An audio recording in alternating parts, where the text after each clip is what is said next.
Your name. Amen. Thank you because you are so good, amen. So glorious. Hallelujah. Brothers and sisters in Jesus Christ, today's message is have nothing to do with the just man. Amen. The just man is Jesus. Hallelujah. The message has been taken from Matthew chapter 27 verse 19. Amen. This is one of these messages, and we are going to show you what happens when somebody is trying to harm a man of God. Amen. Amen. Amen. Frères et sœurs en Christ Jésus, shalom. Que le Seigneur notre Dieu soit béni. Le message d'aujourd'hui est tiré de Matthieu chapitre 27, verset 19. Amen. N'est rien à voir avec Jésus le juste. Alléluia. Le message vient de la femme de Pilate. Amen. Il est dit ceci: pendant qu'il siégeait au tribunal, sa femme lui fait dire: ne te mêle pas de l'affaire de ce juste, car aujourd'hui j'ai beaucoup souffert en rêve à cause de lui. Amen, amen. Amen, hein? Amen. Aujourd'hui j'ai beaucoup souffert en rêve à cause de lui. Jésus-Christ était en train d'être accusé. Amen.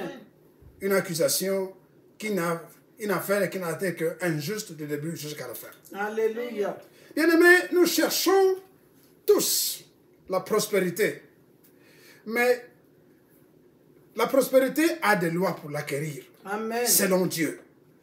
Pour l'acquérir, selon Dieu, il y a des lois auxquelles il faut obéir. Par exemple, une des lois cardinales, c'est ne prends pas ce qui est à autrui. Car Jésus a dit, demandez et on vous donnera.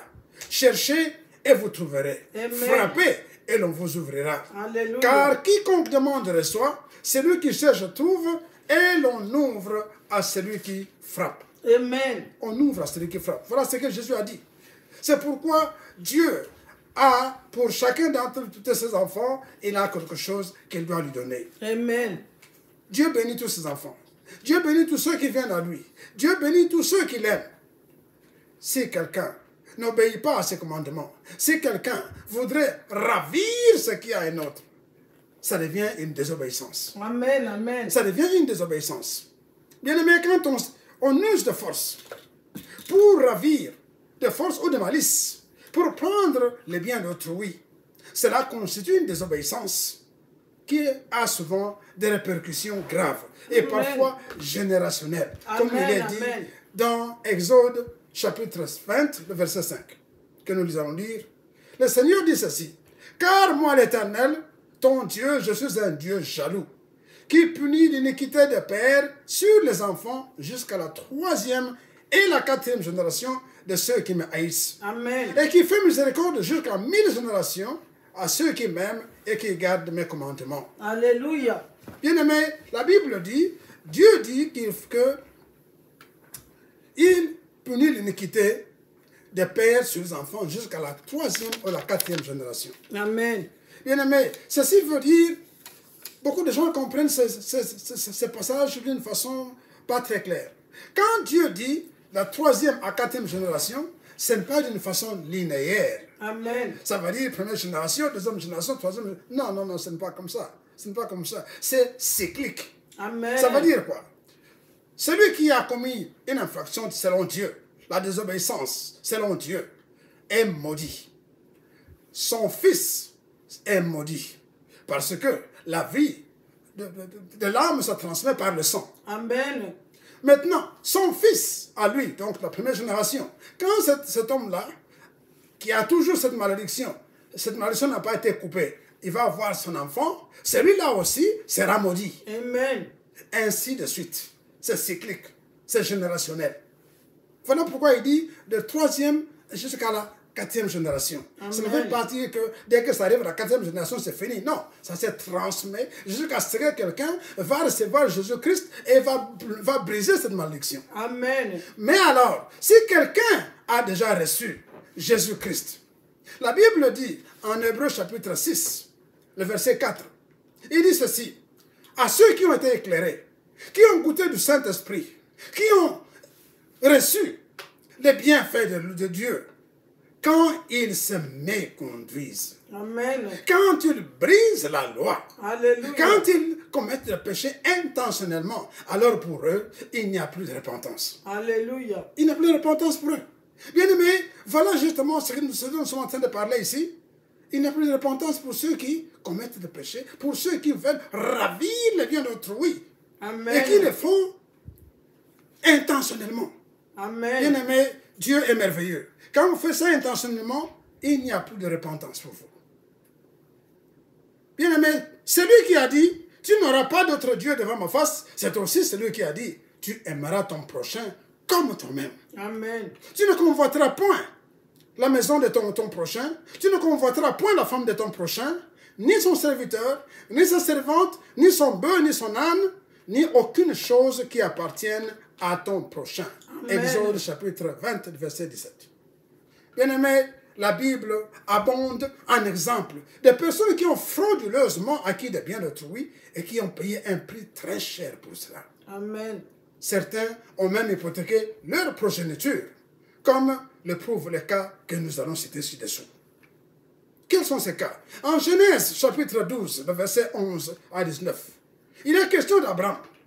Nous connaissons l'histoire. Abraham quitte Canaan parce qu'il y avait la famine.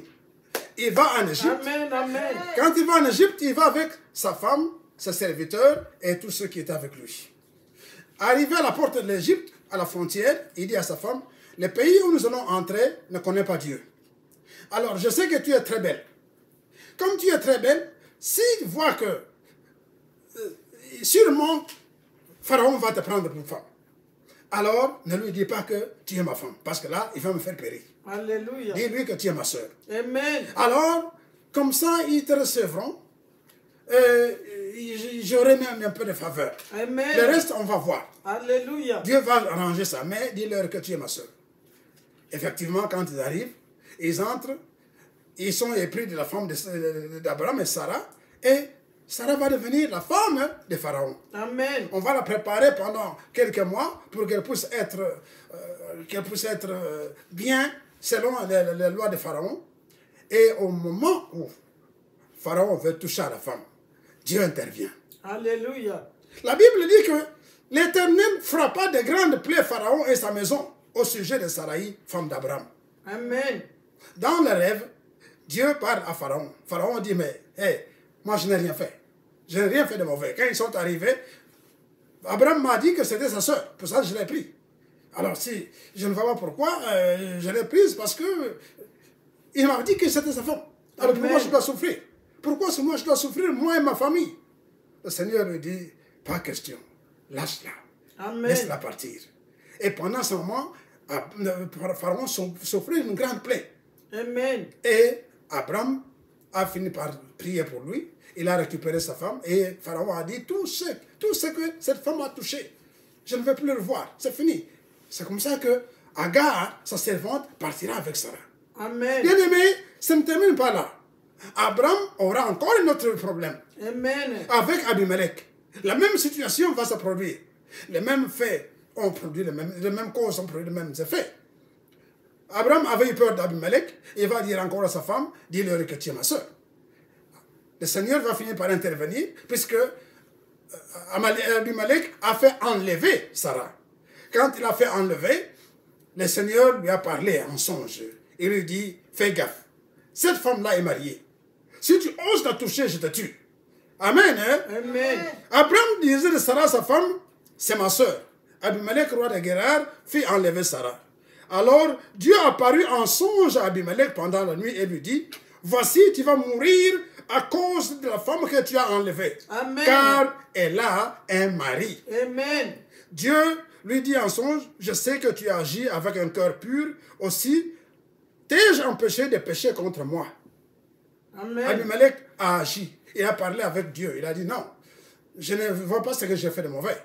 Cette femme était pour moi célibataire, elle n'avait pas de mari, celui qui est là-bas c'est son frère, et qu'est-ce que j'ai fait de mauvais? Je n'ai pas agi par mauvaise conscience. Le Seigneur lui dit, rends-la, rends cette femme. Elle appartient au serviteur de Dieu. Amen. Hein? Amen. Elle appartient à Abraham. Le Seigneur lui dit, je sais que tu as agi avec un cœur pur. Aussi t'ai-je empêché de pécher contre moi. Contre Amen. moi. Il ne dit pas contre Abraham. Alléluia. Contre moi. Amen. Alléluia. Quand tu Amen. prends le bien d'un serviteur de Dieu, d'un élu de Dieu, d'un oint de Dieu, tu as affaire à qui? À Dieu. Amen. Tu as affaire à Dieu. Amen. C'est pourquoi Amen. je n'ai pas permis Alléluia. que tu la touchasses. Amen. Maintenant, rends la femme de cet homme, car il est prophète. Amen. Il priera pour toi et tu vivras. Amen. Mais si tu ne la rends pas, sache que tu mourras. Alléluia. Toi et tout ce qui t'appartient. Car l'Éternel avait frappé de stérilité toute la maison d'Abimelech à cause de Sarah, femme d'Abraham. Amen. Il fut frappé de stérilité. Pendant qu'il détenait la femme d'Abraham, tous étaient frappés de stérilité. Amen. Vous comprenez? C'est un élu de Dieu. C'est un élu de Dieu. Tu ne peux pas toucher à ce qui est un élu de Dieu. Bien-aimé, c'est pourquoi nous avons dit, pour ceux qui ont été éclairés, pour ceux que le Saint-Esprit a éclairé, pour ceux qui ont goûté au bien céleste, s'ils commettent encore des choses mauvaises envers les autres chrétiens, envers les autres enfants de Dieu, il n'y a plus de repentance pour eux. Il n'y a plus de vraie repentance. Bien-aimés, nous devons faire attention. Lorsque nous sommes en train d'agir, nous devons faire attention. Parce que le Seigneur, il sait ce qu'il est en train de faire. Chacun de nous reçoit du Dieu Tout-Puissant. Chacun Amen. de nous reçoit. C'est pour ça qu'il dit, demandez et on vous donnera. Alléluia. Il vous sera donné. Si vous demandez, Dieu vous donnera. Mais Dieu ne dit pas que vous devez ravir ce qu'il y a un autre. Amen. Pourquoi? Parce que c'est un manque de foi envers Dieu. Alléluia. Bien-aimé, le roi David est devenu adultère, meurtrier, a perdu des princes à cause de l'envie de la femme d'Uri, Amen. son soldat. Cela est dit Alléluia. dans 2 Samuel, chapitre 11, verset 2. Il avait entraîné une tempête catastrophique sur sa famille. Il a failli même perdre son trône, sa royauté, pour avoir ravi le bien d'autrui. Amen. Parce que l'homme de Dieu, le prophète que Dieu a envoyé, lui a dit, maintenant, à cause de ce que tu as fait, l'épée ne s'écartera plus de sa famille. Amen. Vous comprenez? Dès ce moment-là, des problèmes ont connu, des problèmes et des problèmes et des problèmes. ont Alléluia. commencé à se produire dans la vie de David, qui a même été chassé de son palais royal. Amen. Et son propre fils Absalom va prendre tout. Et c'était la guerre entre père et fils. Amen. Comprenez? Quand vous touchez à ce qui est à un serviteur de Dieu, vous vous mettez en difficulté. Alléluia. C'est pourquoi nous avons parlé de problèmes de curse générationnel. Parce que quand vous touchez à quelque chose qui n'est pas à vous, vous touchez à Dieu. Amen. Vous touchez à Dieu, bien-aimés. Nous devons nous dire une chose. Que lorsque tu fais des choses pareilles, bien-aimé, tu es en train de provoquer Dieu. Amen. Bien-aimé, qu'as-tu fait? Qui t'a fait souffrir? Qu'est-ce que tu as provoqué comme histoire qui t'amène dans une situation très difficile? Qu'est-ce qui t'a fait souffrir, toi et ta maison? Pour une situation que tu as accomplie, tu as cru que tu l'as fait en bonne conscience. Mais cette histoire peut t'amener des problèmes graves. Beaucoup de gens souffrent de plaies. Quelles sont ces plaies? Ça peut être une productivité. Nous avons parlé de stérilité dans la maison d'Abimelech. Stérilité, ce n'est pas seulement une stérilité physique, mais ça peut être une stérilité au sens étendu du mot. Ça veut dire improductivité. Amen. Ça veut dire défaveur. Ça veut dire, on peut te refuser des visas. On peut te refuser beaucoup de choses. Beaucoup de gens arrivent pour chercher à aller avoir un visa de voyage. Ils donnent toutes les pistes possibles. On dit, non, deny. Pourquoi? Qu'est-ce que j'ai fait? J'ai tout ce qu'il faut. Il y a une situation antérieure qui te poursuit. Amen. Une situation antérieure qui te poursuit. Alléluia. Tu vas quelque part pour demander du travail, tous les autres passent. On leur donne le travail, mais quand tu arrives à ton niveau, no way. Deny. Amen. Pourquoi? Parce que tu as un problème que tu avais provoqué depuis longtemps. Voyez-vous, bien-aimés, c'est très dangereux. C'est très dangereux. Maintenant, venons-en à Pilate, dont la femme avait été divinement avertie en songe de ne pas toucher à Jésus le juste. Amen. Bien-aimé, Pilate avait ignoré l'avertissement de sa femme. Amen. Il avait ignoré l'avertissement de sa femme. Pourquoi? Parce qu'il avait privilégié ses intérêts personnels. Amen. Il a donc négligé le conseil de sa femme. Et qu'est-ce qu'il a fait? Il a fait condamner Christ à la mort en crucifixion. Cela lui a mené un prix lourd, très très très lourd. L'histoire raconte qu'il n'a fait que 4 ans. Il est mort. Et encore, comment il a fait? Il a été chassé. Bien-aimés, faites attention parce que quand vous touchez à ce qui est de Dieu, ça vous entraîne des histoires très très compliquées. Très compliquées. Bien-aimés, nous savons que l'histoire parle de cet homme et il l'appelle comment? Il avait désavoué. Quand on parle de Pilate aujourd'hui, on sait que c'est un homme qui a été désavoué de génération en génération. Amen. Un homme insensible. Il est présenté en effet comme le prototype du mauvais juge et un juge impartial. Amen. Mais, bien aimé, nous savons au final, Jésus-Christ ressuscita triomphalement des morts. Alléluia. Et il Gloire à règne Jésus. éternellement. Amen. Amen. Il règne éternellement. Alléluia. Alléluia. Triple Bien amen. aimé, Alléluia. quand vous touchez à un élu de Dieu, vous vous attirez une malédiction. Amen. Bien aimé, faisons attention. Demandons à Dieu, il nous donnera. Il est là pour nous bénir. Le Seigneur, notre Dieu, veut nous bénir. Amen. Alors, soyons toujours, faisons attention à ce que nous faisons. Parce que le Seigneur sait que quand vous demandez, il vous donne. La Amen. Bible dit, demandez, il vous sera donné. Alléluia. Toquez, on vous ouvrira. Amen. Mais il y a des gens qui toquent une seule fois, il n'a rien reçu, il s'en va. Et qu'est-ce qu'il fait? Il tourne vers ce qui est à son voisin. Amen. Il tourne vers ce qui est à sa voisine. Alléluia. Non. Vérité. Toquez, continuez de toquer. Amen. Le Seigneur vous donnera ce qui est à vous. Amen. Bien-aimés, le Seigneur est merveilleux. Craignons Dieu pour ne pas tomber. Que Dieu vous bénisse, bien-aimés. Amen. Que Dieu vous donne la paix. Que le Saint-Esprit vous garde tout le temps. Amen. Au nom de Jésus, nous avons supplié. Amen. Amen. Amen. Amen.